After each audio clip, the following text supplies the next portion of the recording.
Muito bom dia, muito prazer entrar junto com você na sua casa. Um excelente domingo para nós. E hoje estou aqui para falar um pouquinho da lição 11 da nossa revista da EBD. Primeiramente, antes de começar, eu quero agradecer a oportunidade de estar aqui com vocês, de ter a oportunidade de levar a palavra do nosso Senhor Jesus para todos que podem ouvir. É um prazer realmente contribuir para o reino de Deus através do que eu posso, que é a minha fala. Quero agradecer também ao MEC, ao Ministério de Educação Cristã aqui da igreja, em nome do pastor Luiz. Muito obrigada pela oportunidade. E vamos começar? Vem comigo aqui. Deixa eu localizar você primeiro um pouco na nossa história. Nós estamos falando da Esther, da rainha Esther, muito conhecida entre os judeus, muito conhecida, um dos livros mais importantes, uma curiosidade inclusive, um dos livros mais importantes para os judeus é o livro de Esther, porque ele marca uma festa muito importante para os judeus até os dias atuais, que é a festa do Purim. Então, para uma localização assim histórica, nós estamos falando da Esther, Ela tem um primo que a adotou como filha, que é o Mordecai, E ela, na história onde nós vamos contar aqui, está passando por um momento muito delicado, Teve um decreto ali que colocou os judeus para serem exterminados. Nós estamos passando aqui na história por um momento muito delicado, onde há um primeiro decreto do Amã, que é o primeiro-ministro do rei Assuero, e ele pede para exterminar todos os judeus. E aí, Esther, como membro desse povo, uma judia, ela se compadece de tudo isso e vai atrás de meios para buscar a salvação do seu povo. Então, o tema dessa lição é: Deus apresenta a salvação ao cristão. E pensando nessa semana que nós estamos passando, o final dela, o início dela hoje, mas nós passamos toda uma semana aí, tem decretos em cima de nós, não é mesmo? Tem situações de governantes em cima de nós. E tem os cristãos, nós, eu e você, pensando o que nós podemos fazer diante dessa realidade. Olha que coincidência mais fantástica. Fiquei pesquisando essa semana essa história, lendo ela, estudando a respeito de Esther. Pensei comigo, como a coincidência da história de Esther, a história da Esther se faz presente no nosso tempo, não é mesmo? Então vamos lá, vamos ao tema central. O tema central de hoje, um texto que vai nortear a nossa fala, está lá em Esther 8:16, que é: e para os judeus houve luz, alegria e gozo e honra. Onde esse texto está falando mais especificamente? Esther, ela propôs um jejum de 3 dias, para ela, para o seu povo, para as crianças, para os adultos, para as mulheres, para os idosos, para os animais. 3 dias de total jejum, para que Deus a concedesse ali uma oportunidade de falar com o rei. Ela pôde falar com o rei a deixou, que ela conversasse, ela chamou ele para um banquete, junto com Amã. Ele ficou muito honrado, o primeiro-ministro ser convocado também. Nesse banquete ela fala que ela queria um segundo banquete. Aí já nesse segundo banquete ela é conduzida pelo próprio Deus para fazer o pedido de que Amã fosse ali caçado, uma vez que ele decretou que todos os judeus fossem exterminados, e ela contou ali da sua origem, que até então ninguém conhecia. E aí, vamos voltar aqui para o nosso texto, que é o texto todo, ele está em cima desse capítulo 8, que eu já fui contando aqui para vocês do que aconteceu, Então, houve ali muita alegria por parte dos judeus quando as cartas, do decreto assinado por Mordecai e a rainha Esther contava que eles poderiam lutar para se salvar. O primeiro decreto não podia ser revogado, porque uma vez que ele era carimbado pelo anel do rei, né, ele não poderia ser revogado. Mas a Esther teve a oportunidade de falar com o rei e o rei falar para ela, o rei Assuero: olha, rainha Esther, faça um novo decreto. E nesse novo decreto, escrito por ela, por Mordecai e carimbado com o anel do rei, ela falou que vocês, judeus, têm a oportunidade de lutar pela sua liberdade. Vocês estão livres para lutar. Então houve muita alegria, houve muito gozo, houve muita satisfação ali por eles terem voz, mais uma vez. E aí, aqui a gente começa falando sobre a bondade de Deus, né? Quantas vezes, né, eu e você, agora estamos eu e você aqui, quantas vezes eu e você, nós nos questionamos aonde está Deus, né? Aonde está Deus aqui? Porque, olha, eu já fiz o que tem que ser feito, eu já pratiquei o bem, eu já fiz todo o meu, a minha devoção ao Deus vivo e eu não estou vendo nenhuma manifestação. Será que Deus esqueceu de mim? Será aonde está Deus? E aqui nesse tópico é muito interessante porque começa a falar da bondade de Deus, aonde Deus está. E aí, eu quero falar para você que a bondade de Deus, ela se encontra naquela pessoa, naquele sujeito, onde anda com amor e sem maldade no coração. E aí você pode falar assim: ah, mas é isso? Eu sou assim, ué, eu não tenho maldade no meu coração, onde eu vou eu sou uma pessoa muito amorosa. Só que existe um probleminha aí, um pontinho para a gente relembrar. Às vezes nós somos imediatistas, né? Nós fazemos a bondade aqui, o bem, o amor, a generosidade, a caridade ao próximo, o ajudar uns aos outros, e eu já penso assim: e que hora que Deus vai me ver? E que hora que eu vou me reconhecer? E aqui na história traz o ponto, né, desse pai, né, adotivo de Esther. Mordecai, ele era um judeu que não se adentrou ao reinado, ele ficava ali na porta do rei, né, e vendo tudo que acontecia ali.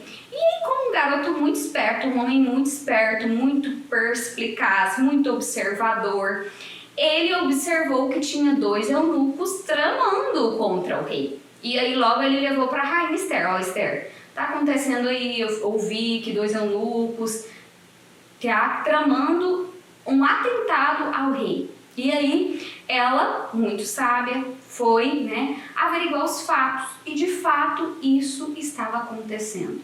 E aí, fazendo uma menção aos dias atuais, porque a história de Esther, ela tem muito a ver com os nossos dias, né? Quanto de fake news nós estamos dispostas o tempo todo, não é mesmo? Com notícias de toda ordem, de todo lado, e assim, muitas vezes a gente pensa: será que é isso mesmo? Será que esses dados são esses mesmos? Será que essa informação é verídica? Será que é isso mesmo que está acontecendo? Onde me informar de maneira adequada?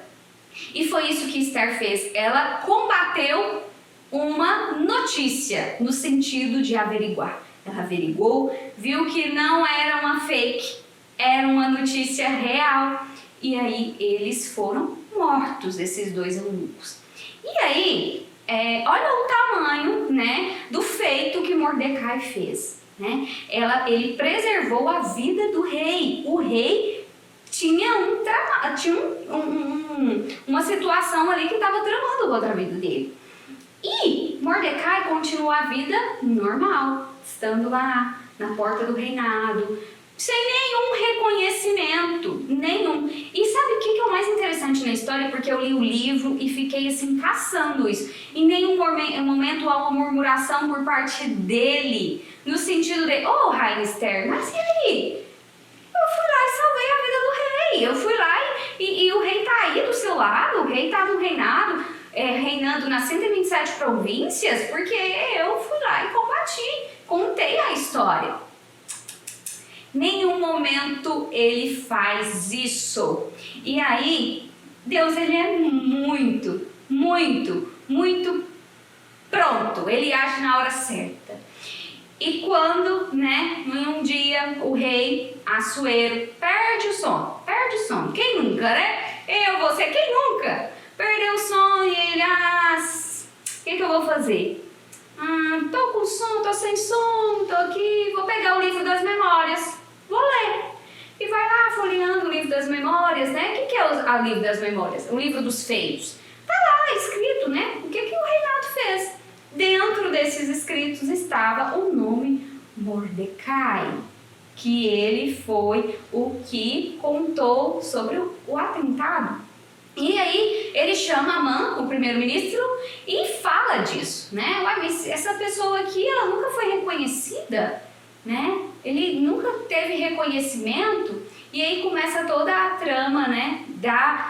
De como Deus faz presente no sentido de nos honrar na hora certa. Que foi o que aconteceu com a vida dele. Que aí o rei honra a vida de Mordecai, né? Coloca ele com vestes de linhos, vestes reais ali, coloca ali o anel sobre o seu dedo, tem todo... o livro de Esther ele é muito claro, né? Se você quiser, para um tempo, são 10 capítulos, você não vai demorar mais que 35 minutos para ler o livro todo. É muito tremendo o livro, muito, muito lindo, a história é muito linda, porque tem um enredo maravilhoso, te prende na história.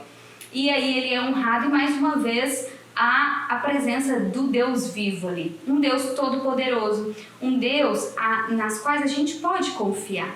E é isso que eu quero trazer para você, a questão da confiança, né? E um outro ponto interessante para falar aqui para você, nessa manhã de domingo, é sobre lealdade, né? Mordecai, ele foi muito leal ao Senhor. Ele não se ajoelhava para Amã. Amã, né, como primeiro-ministro e tinha ali uma questão do poder, né, ele queria as pessoas ajoelhando literalmente aos seus pés. Mordecai não. Mordecai não ajoelhava. Mordecai não se curvava a esse primeiro-ministro. Então isso mexia com Amã, porque Amã ele tinha muito poder, ele tinha muito domínio, tinha assim uma amizade muito grande com o rei Assuero, mas ele ficava mexido com aquele homem que ficava lá na porta do reinado, que era um homem assim, né, comum, mas ele não se ajoelhava. E não se ajoelhava por quê? Porque Mordecai, ele tinha a lealdade como um dos princípios, né? E aí, ser leal ao Senhor é poder contar com alguém, sabendo que essa pessoa jamais vai te deixar sem ajuda e jamais vai te decepcionar. Olha que incrível isso aqui, esse valor da lealdade que Mordecai ensina a mim e ensina a você. Né? Ser leal aos seus valores, e eu e você, enquanto cristãos, enquanto pessoas que têm Cristo como nosso norte, os valores de Cristo são os nossos valores. E o apóstolo Paulo, que pessoalmente é uma das pessoas mais incríveis que eu acho na Bíblia, né? Paulo, que veio, né, de um cenário totalmente anticristão para ser, né, o apóstolo, para levar a palavra a todo o mundo, né? Ele fala uma coisa muito interessante, que é a questão de não envergonhar do próprio Cristo e nem mesmo do Evangelho. Lá em Romanos 1,16 diz: porque eu não me envergonho do Evangelho de Cristo, nem eu nem você, independente do lugar que nós estamos. Se for no nosso ambiente de trabalho, se for com os nossos familiares, com colegas de trabalho, com amigos distantes, não se envergonhe de mostrar quem realmente você é. Da luz da qual você, da qual te ilumina, né? Não se envergonhe desse lugar na qual você fala. E aí outro ponto aqui da nossa lição, já no ponto 2 da lição, que fala sobre o viver com Deus traz crescimento. E aí, a história de Esther, ela poderia acabar quando ela entra para o reinado, não é mesmo? Vou trazer mais uma vez o contexto histórico para nós. Rei Assuero tinha uma rainha, né? a sua rainha, ela tinha ali muito formosa, muito bonita, muito poderosa, Rainha Vasti. Ele estava ali num banquete com as 127 províncias. Imagina o poder desse rei. Ele era rei de 127 províncias, o maior reinado que existia na época, né? E aí ele tá fazendo uma festa com amigos, com bebedeira. O que homens, né, gostam de fazer quando tá em festa? Apresentar a família, ué. É o bem que ele tem. Então ele manda chamar, né? Olha, chama lá, ele manda os eunucos dele, chama lá a Rainha Vasti, quero apresentar aqui para as pessoas. E aí ela fala, vou não, quero não. Ah, tô com dor de cabeça, tô desanimada, quero saber disso não. Nisso o rei fica furioso. Como assim? Rainha Vasti não quer vir aqui na minha festa, né? E aí ele se reúne com os sábios, né, ali que orientava ele, e um dos sábios pegou e falou, olha, dá pra você escolher outra rainha, vamos investir nisso. E ele foi pensar, e realmente ele escolheu, foi passar por um processo ali de escolher uma nova rainha para o seu reinado, uma rainha que o respeitasse, que respeitasse a sua palavra enquanto rei. E aí teve o processo, né, de escolha, de sair nas 127 províncias, procurar a mulher mais formosa, inteligente, virgem, que estava ali com os gabaritos, estava gabaritada ali no quesito rainha de um reinado muito poderoso. Então a rainha Esther, né, como você pode acompanhar lá no livro, passa por todo esse processo e prontamente, né, é escolhida para ser a rainha desse reinado muito gigante. A história de Esther podia acabar aí, pim, mas não! A história de Esther continua e continua para trazer assim a trama da vida real mesmo, de uma vida que os acontecimentos eles são reais, que pode acontecer comigo, com você. E aí a história aqui conta que esse viver o crescimento de Deus tem a ver com o clamor dos justos, né? Já voltando aqui para o contexto atual, nós estamos ali falando de um decreto, né, que o primeiro-ministro do rei, o Amã, trama para exterminar os judeus, já que ele não gostava de Mordecai porque ele não se ajoelhava. Então, era um momento onde ele foi descoberto. Eu não vou contar os detalhes porque está tudo aqui. Amã ele é descoberto naquele segundo banquete que a rainha faz. E aí ele era um sujeito que cobiçava muito o poder, muito. Mordecai não, Mordecai era de sujeito simples. E aí onde entra o crescimento? Viver com Deus faz a gente crescer, faz a gente evoluir. Porque muitas vezes aquilo que a gente nem cobiça, Deus nos dá aquilo que a gente nem imagina. Vem cá comigo, vocês imaginam, né? Você que está aqui na minha frente, imagina que um rei, que uma pessoa simples como Mordecai, né? Um sujeito ali que vinha exilado lá da Babilônia, da província da tribo de Benjamim, tinha ali a prima que virou filha, órfã, que cuidava, um homem muito singelo, muito simples, como eu e você, sem nenhum predicado, sem nenhum parente famoso, sem nem nada, eu e você, como eu e você, sou muito simples. De repente, ele se vê como um anel do rei, que era um símbolo de muito, né, empoderamento, um símbolo de muito poder, né? Ele não cobiçou isso, mas com a morte de Amã, na forca que Amã criou para Mordecai, ele morreu com o próprio veneno, vamos dizer assim, ele recebe esse anel, né? Ele recebe esse símbolo, né, de poder, vamos dizer. E aí, eu quero dizer aqui para vocês o seguinte, Deus, ele é um Deus de esperança. E eu quero ler um versículo aqui para vocês em 1 Pedro, que diz o seguinte, Mas nós, segundo a sua promessa, aguardamos novos céus e nova terra em que habita a justiça. Então é um estado de graça, de amor, de justiça e de verdade que será instaurado para todos sempre. Às vezes a gente quer muito esse reconhecimento. E aqui Pedro lembra para nós, né, que muitas vezes esse reconhecimento ele está lá na eternidade, né? Ele não vai ser tão real aqui para nós. E muitas vezes Deus pode nos surpreender com esse crescimento, com essas benfeitorias.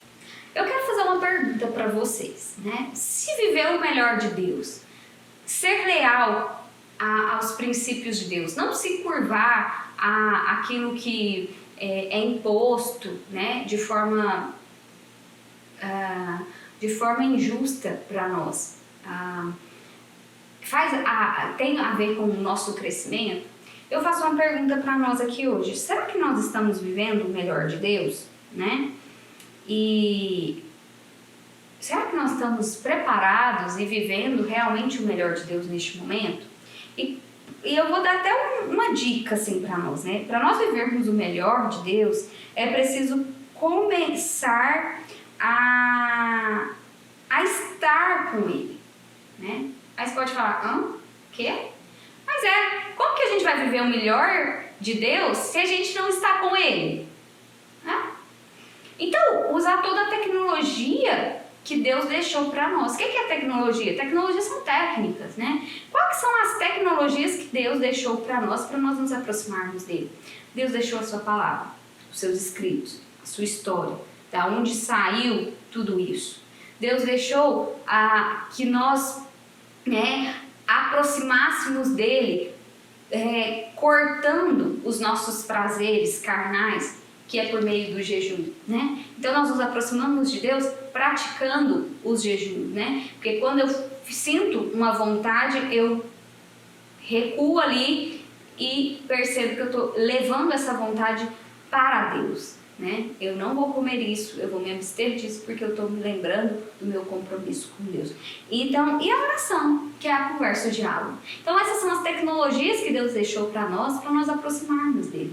Então muitas vezes a gente pode estar pensando assim, nossa, mas será que eu estou vivendo o melhor de Deus? Será que eu estou vivendo o que é para viver? Mas primeiro olha para você, né? Você está usando toda a tecnologia que Deus deixou para nós, para mim, para ti, para aproximar dele? Então utilize dessas tecnologias, da leitura, da oração, do jejum, né? Do abster dos prazeres ali momentâneos, para estar com o próprio Deus.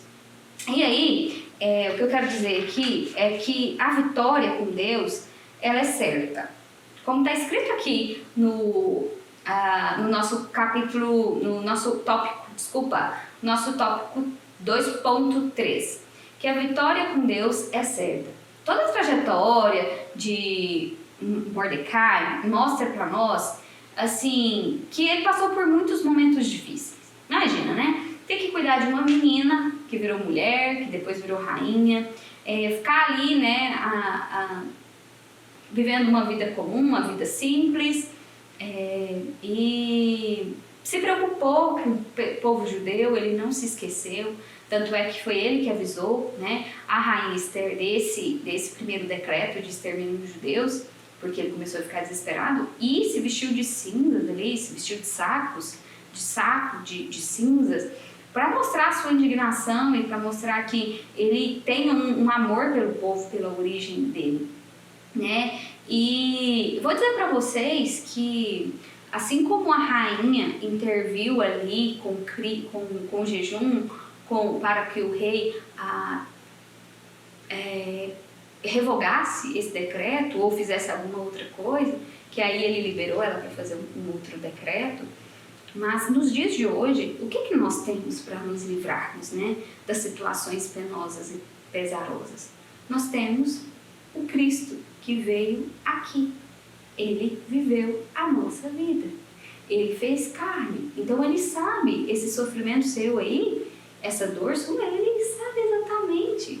Ele sabe exatamente as nossas dores. Por que, Priscila, que você fala isso? Uai, porque ele se fez carne, ele se fez gente. Gente como a gente. Gente igual eu e você. Então, é o verbo que se fez carne e habitou entre nós, e vimos sua glória como a glória do unigênito do Pai, cheio de graça e verdade. Então, não há sofrimento que seja oculto ao próprio Deus, até porque ele sentiu isso aqui, nessa existência nossa, minha e sua, nesses momentos de aflições. E essa semana tem sido uma semana nada fácil, nada fácil.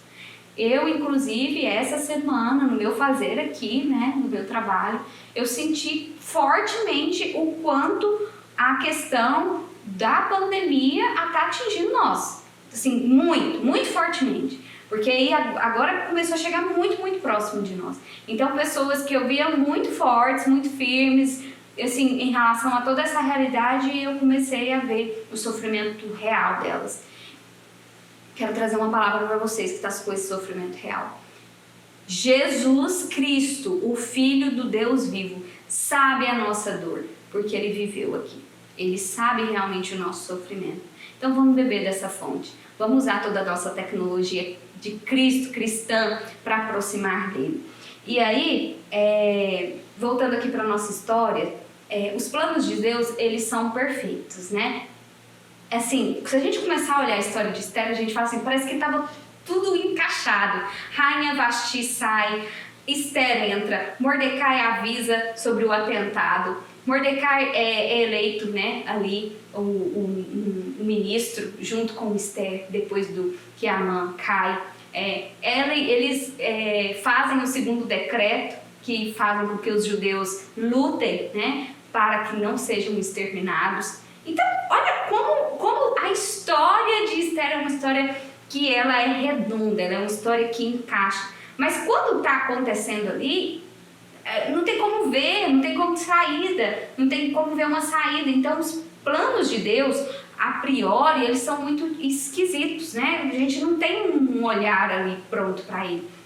E aí, depois que passa tudo, e a gente percebe como as coisas estavam encaixadas, né? A justiça de Deus, ela predomina neste mundo de maldade, né? Deixa eu dizer algo para você e para mim. Muitas vezes a gente esquece que o mundo é mau. A gente esquece disso. Por quê? Porque a nossa vida é relativamente confortável, né? Nós temos uma casa para morar, nós temos um alimento, nós temos uma família, seja ela de que ordem está no momento. Nós temos ali amigos, nós temos um fazer, né? Se não for um fazer profissional, mas um fazer ali com os nossos, na nossa casa. Então, muitas vezes passa desapercebida a maldade do mundo, mas o mundo é mau. Existe doenças, mortes, guerras, tristeza, choro, angústia, aborto, divórcio. Desde que o mundo é mundo, né? E desde que o mundo lá com Adão e Eva vem passando por esses problemas. Então, sabendo que o mundo é mau, o mundo é ruim, o mundo tem maldade, o que a gente pode dizer, o que a gente pode falar para você nesse dia, né? A maior prova de que Deus ama eu e você é a vinda de Cristo. A vinda de Cristo, ela vem para selar que há uma vida pós isso aqui, né? É possível uma eternidade. É possível buscar uma vida com um sentido maior. E aí, né, falando sobre a questão da justiça e da injustiça, Cristo sabe disso. Até porque ele foi julgado num tribunal ali, né? E ele sabe perfeitamente o gosto que a injustiça tem. Então, saiba que você tem um irmão, um pai, um homem que se fez presente aí aqui, que você pode buscar dele, para buscar a justiça, a paz que tanto almeja. E o que a gente pode aprender, então, com a história de Esther e Mordecai, né? O que a gente aprende com essa história tão bonita, tão interessante, tão profunda, né? O seguinte, primeiro ensinamento que a gente aprende com essa história, que é possível ser cristão diante da desumanidade. Gente, pensa no cenário que esse pessoal estava. Existia um decreto que era para exterminar todos os judeus, era para acabar. Não era assim, acaba com meia dúzia ali, outra meia dúzia acolá. Não, era acabar, zerar judeus na terra, zerar, lá no reinado do Persa, do rei Assuero. Então, imagina o desespero. Mordecai, ele vestiu pano de saco, ele jogou cinza na cabeça, como símbolo máximo do desespero na época, né? Hoje o desespero se dá sobre outros aspectos, né? A gente busca os psiquiatras, os psicólogos, toma um remédio, mas na época era vestir pano de saco e colocar cinza na cabeça. Então é possível ser cristão, é possível buscar a Deus mesmo diante das desumanidades. Segundo ensinamento que a gente aprende com essa história, servir a Deus onde estiver, né? Chorar pelo seu povo. Olha que incrível. Sabe o lance do amar ao próximo, né? O lance, olha, estou muito, né? Sabe aquele mandamento sobre amar o próximo como a ti mesmo? É o que Mordecai e Esther ensinam para nós, gente. Eles choraram, né? A morte, o extermínio, o decreto dessa situação, né? Desse extermínio, dos judeus. Então, é chorar com a situação, é se compadecer, é se colocar ali pronto, é se fazer exemplo também, é viver a dor também, não é assim, é lá que está sofrendo, aqui não, é viver, é se fazer dor junto, né? E eu gosto muito de uma música do Marcos Almeida que diz o seguinte, que toda dor é por enquanto. E é mesmo. Se a gente for parar para pensar, é por enquanto que as dores existem. Daqui a pouco vem novas perspectivas, nova vida acontece, e vem novos formatos de viver, né? Pense nisso, reflita sobre isso que eu acabei de dizer aqui, né? Então, Deus trabalhou em cima dessas duas perspectivas. Tanto de servi-lo nas desumanidades, quanto chorar pelo povo, chorar pelo outro, chorar pelos irmãos, né? Deus, ele usou essa perspectiva. Aqui é passado quanto podemos confiar em Deus, embora sem entender o conjunto de ações criadas por Ele. Olha que incrível isso! A gente não está entendendo nada, tem um decreto para matar todo mundo, e aí? O que a gente vai fazer? Vamos orar, vamos chorar junto, vamos entristecer e vamos buscar ajuda. Foi onde a rainha Esther, né, começou o jejum, começou a buscar uma estratégia para reverter essa situação. Em algum momento, né, falando sobre essa perspectiva, você já deve ter se perguntado assim, nossa, por que será que existe tanta maldade no mundo? Você já se fez essa pergunta? Eu já me fiz essa pergunta em algumas vezes, né? Por que será que existe tanta maldade? Por que será que, por que as pessoas são tão assoladas pelo mal? E quando eu falo mal aqui, eu falo mal em todas as perspectivas, atingindo todas as pessoas, em qualquer classe, em qualquer esfera, tá? Não é atingindo uma esfera da população, não, é atingindo uma esfera geral. Eu, enquanto psicóloga, eu sei que o sofrimento ele está para qualquer pessoa, né? E eu costumo brincar aqui com os meus pacientes que não existe um guarda-chuva, ninguém tem um guarda-chuva que livra ele da chegada de alguma tristeza ou dor. Não tem, tá? Não tem. Não pense que você está debaixo de um guarda-chuva. Mas nós não temos guarda-chuva mesmo, não, mas nós temos o Espírito Santo. O que foi que Cristo deixou aqui para nós? O Consolador. Consolador. Ele deixou aqui para nós, para mim e para você. É como se ele dissesse assim, maldade sempre vai haver, porque o mundo é mau, mas eu vou deixar o Espírito Santo para você, eu vou deixar ele para cuidar de você. E aí, desde o início da humanidade, há choro, mortes, guerras, consternações, injustiça. Nós cristãos temos como dever acreditar que há um lugar onde isso não pode entrar. E lá é a nossa morada eterna. Sabe que lugar é esse? O céu. É lá que nós vamos, é lá que eu e você vai. Então é nesse lugar que não tem. E eu quero que você leve pessoas para este lugar. Assim como eu quero levar pessoas para lá. Eu não quero ir ter o orgulho de falar, cheguei sozinha, de jeito nenhum. Eu quero levar pessoas para este lugar, né? E é para isso que nós estamos aqui, eu e você. É para conhecer deste lugar, divulgar este lugar e levar a gente para este lugar. Porque lá não tem dor, não tem choro, não tem justiça, não tem morte. Fecho aqui nossa lição 11, falando sobre essas grandes revelações que Cristo, que Deus nos dá, né, através da história de Mordecai, através do reconhecimento dele. Lembre-se, Mordecai foi leal.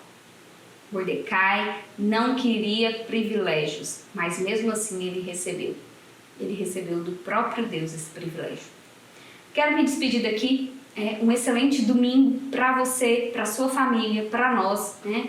Pense aí na próxima semana com uma perspectiva de fé, de esperança, e toda dor é por enquanto. Beijo, tchau, tchau, a gente se vê em breve.